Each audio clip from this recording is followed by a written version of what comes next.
आज भारतीय जनता पार्टी के केंद्रीय कोर ग्रुप की अभी बैठक थी और संगठनात्मक विषयों के अतिरिक्त विशेष रूप से यूपीए शासन को लेकर जो भ्रष्टाचार के कांड प्रत्यक्ष रूप से सामने आ रहे हैं उनके ऊपर एक विस्तृत चर्चा हुई है। ये खेद का विषय है कि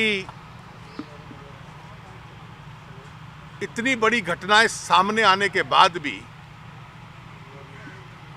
यूपीए ने अपना रवैया नहीं बदला। कैसे साइड करना है इससे?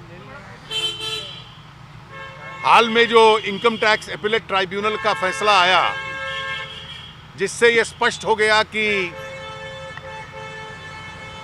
कांग्रेस नेतृत्व के बहुत ही निकट लोगों को, और जिसमें ओत्रोवियो कोत्रोची का नाम आता है, बोफोर्स में किकबैक्स मिले थे। इसके बाद कांग्रेस के लिए यह संभव नहीं है कि इस कांड से अपना पलड़ा झाड़ ले। नेतृत्व के उनकी नजदीकी यह सार्वजनिक ज्ञान का विषय था अपने आप में। अगर कांग्रेस पार्टी के नेतृत्व का इससे कोई संबंध नहीं था तो कांग्रेस को तो इस टैक्स ट्राइब्यूनल के निर्णय का स्वागत करना चाहिए। टैक्स ट्राइब्यूनल कहता है कि जो पैसा यहां रहने वाले लोगों ने विदेशों में भी कमाया उसके ऊपर टैक्स देना पड़ेगा। इसको लेकर कांग्रेस को आलोचना नहीं करनी चाहिए, चिंता नहीं होनी चाहिए, अपना पलड़ा नहीं झाड़ना चाहिए, इसका तो स्वागत करना चाहिए था। कांग्रेस की चिंताएं इसी वजह से हैं कि उसके शीर्ष नेतृत्व का प्रत्यक्ष संबंध था उन लोगों के साथ जिनका नाम इस कांड के अंदर आया है। कांग्रेस पार्टी का नेतृत्व और प्रधानमंत्री जी दोनों इसके लिए जवाबदारी हैं। भारतीय जनता पार्टी और एनडीए जो हमारा देशव्यापी रैलियों का अभियान चल रहा है उसको और बढ़ाने वाला है इस विषय को लेकर।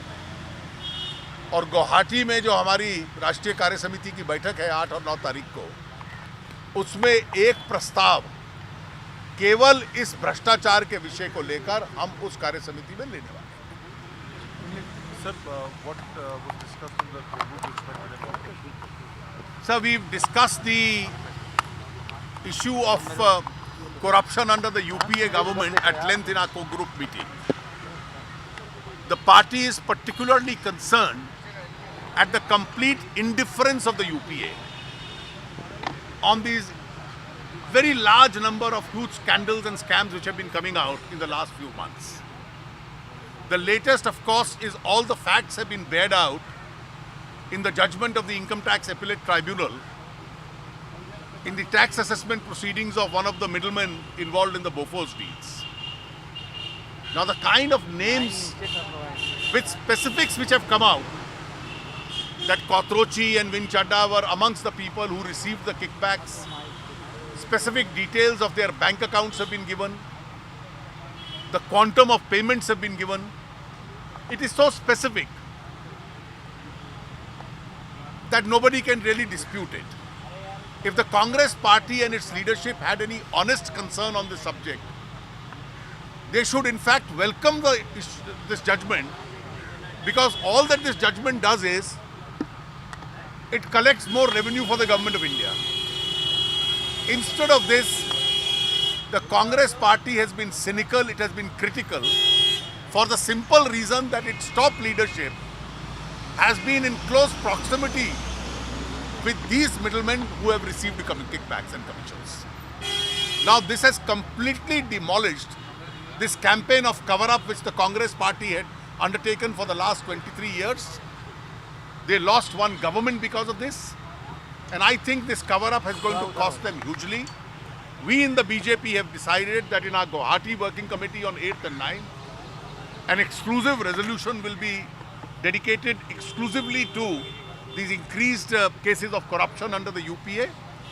The NDA has already taken up this issue. We are going to increase our rallies all over the country and intensify our campaign. Thank you. The J&K CM has made an allegation, sir, against the BJP. The J&K CM has alleged that BJP is inciting violence in this March.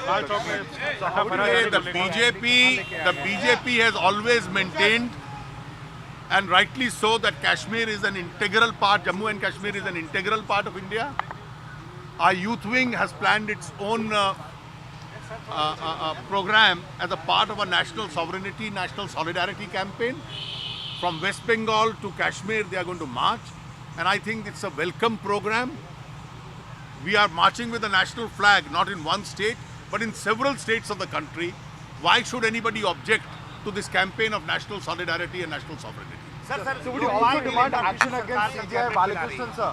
Lokpal bill कल सरकार cabinet में ला रही है। देखिए, आप हम देखेंगे क्या करना है, लेकिन कोई भी ऐसा कदम आज ये उठाते हैं वो इनके ऊपर लगे हुए कलंक को मिटा नहीं सकता। So you were talking about corruption. Would you also demand action against the current NHRC chief? Whatever I said. हमारे युवा मोर्चा के साथी पश्चिम बंगाल से लेकर जम्मू कश्मीर तक राष्ट्रीय ध्वज के साथ जब जा रहे हैं, ये तो राष्ट्रीय एकता को बढ़ाने के लिए कार्यक्रम है। इसको लेकर किसी को कोई